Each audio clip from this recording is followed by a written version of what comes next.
మేము భావిస్తాం. Right sir, ఇదే విషయంపై మనం ఒకసారి మన మంత్రులు కందుల మధు గారు జాగృతి రాష్ట్ర నాయకులు కూడా మనకున్నారు, వారి దగ్గరికి వెళ్దాం.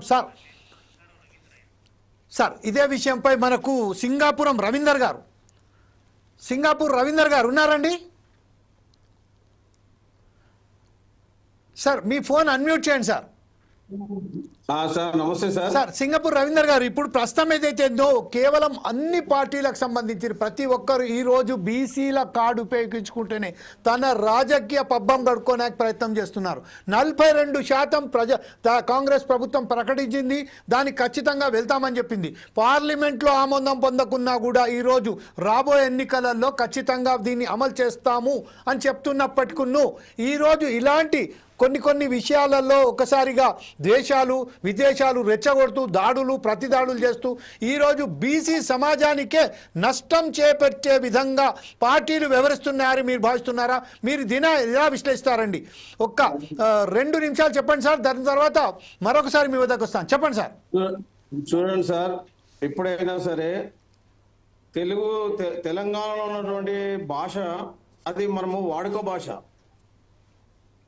తెలంగాణలో ఉన్నటువంటి భాషలో మాట్లాడడంలో తప్పులేదు, కానీ దాడి చేయడం తప్పు కదా.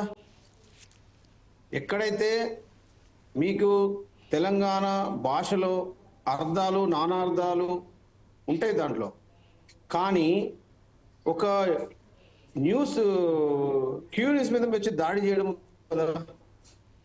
మీరు కూడా మాట్లాడండి, తప్పులేదు, కానీ దాడి చేయడం ఎంతవరకు కరెక్ట్? అది ఆయన ఎమ్మెల్సీగా ఉన్నటువంటి వ్యక్తి దాడి చేయడమే కాదు, వెపన్స్ లాక్కొని మర్డర్ చేయడానికి వచ్చారు తీర్మాన్ మల్లన్న గారిని. అంటే బీసీ వాదాన్ని బలోపేతం చేస్తున్నటువంటి వ్యక్తి, బీసీలకు ఒక ముఖ్యమంత్రి లేకపోయే ఇన్ని రోజులు, బీసీ పార్టీ లేకపోయే, బీసీలు ఇతర పార్టీలు బానిసత్వంగా బతుకుతా ఉన్నారు. అందులో ఆయన మాట్లాడడంలో తప్పేం లేదు, కానీ దౌర్జన్యము దాడి చేయడము అది చాలా తప్పు. మీరు కూడా మాట్లాడండి, తీర్మానం కూడా మాట్లాడినట్టున్నారు కదా, మీరు కూడా మాట్లాడండి, తప్పులేదు. కానీ దాడి చేయడం అనేది చాలా తప్పు కదా. ఇది మన సంస్కృతి విరుద్ధం కదా.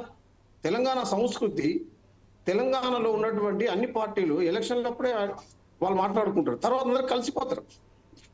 కానీ దాడి చేయడము వెనక బీసీ వాదనను బలోపేతం చేస్తున్న వ్యక్తి మల్లనను హత్య చేయడానికి చేసినటువంటి కార్యక్రమే తప్ప ఇది ఇంకో కార్యక్రమం కాదు. ఇది తెలంగాణ సంస్కృతి విరుద్ధము. రవీందర్ గారు ఒక్క నిమిషం అండి. రవీందర్ గారు మరొకసారి మీ వద్దకు వస్తాను, అప్పటిదాకా